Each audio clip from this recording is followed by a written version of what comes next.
Hello friends, welcome to Jeevanya's kitchen. Friends, இன்றைக்கி நம்ம அடிக்கிற வெயிலுக்கு ஏற்ற மாதிரி நல்லா சில்லுன்னு உடம்புக்கு எதமாக ஒரு சம்மர் ட்ரிங்க் ரெசிபி எப்படி செய்கிறதுன்னு பார்க்க போகிறோம். இது வெயில் காலம் மட்டும் இல்லைங்க, எந்த சீசனில் வேணாலும் செஞ்சு கொடுக்கலாம். இதில் நிறைய மினரல்ஸ் இருக்கிறதுனால ரொம்பவே ஹெல்த்தியாக இருக்கும். குழந்தைங்கள்லேருந்தே பெரியவங்க வரைக்கும் எல்லாருமே குடிக்கலாம்.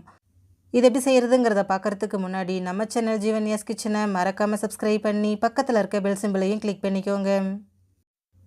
இந்த ரெசிபி பண்ண ஃபஸ்ட்டு ஒரு கிண்ணம் எடுத்துகிட்டு அதில் ஒரு 10 பேரிச்சம்பழத்தை விதையை நீக்கிட்டு சேர்த்துக்கோங்க. இது கூடவே ஒரு 10 முந்திரி, 10 பாதாம், 5 வால்நட் சேர்த்துக்கிறேன்.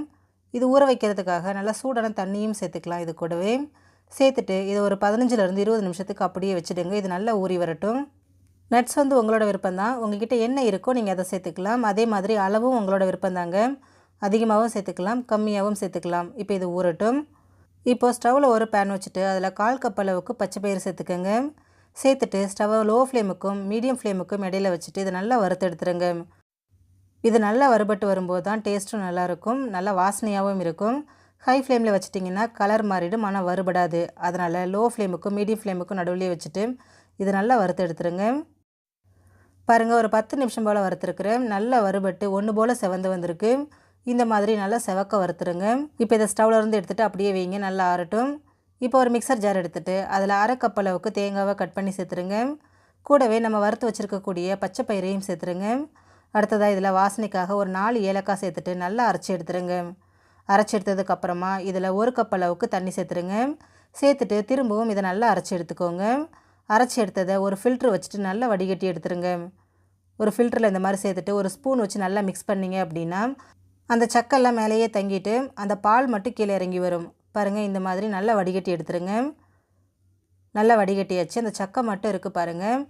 இப்போ இதை அப்படியே திரும்பவும் மிக்சர் ஜாரில் சேர்த்துருங்க. கூடவே 1 கப் அளவுக்கு தண்ணி சேர்த்துட்டு திரும்பவும் இதை நல்லா நைஸாக அரைச்சி எடுத்துருங்க.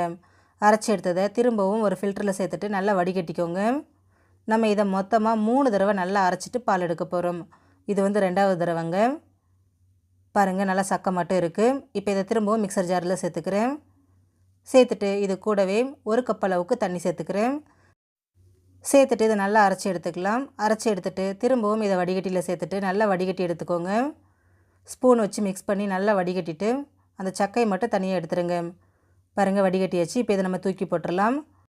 நம்ம எடுத்த பாலை திரும்பவும் ஒரு தடவை நல்லா இந்த மாதிரி வடிகட்டிக்கலாம்.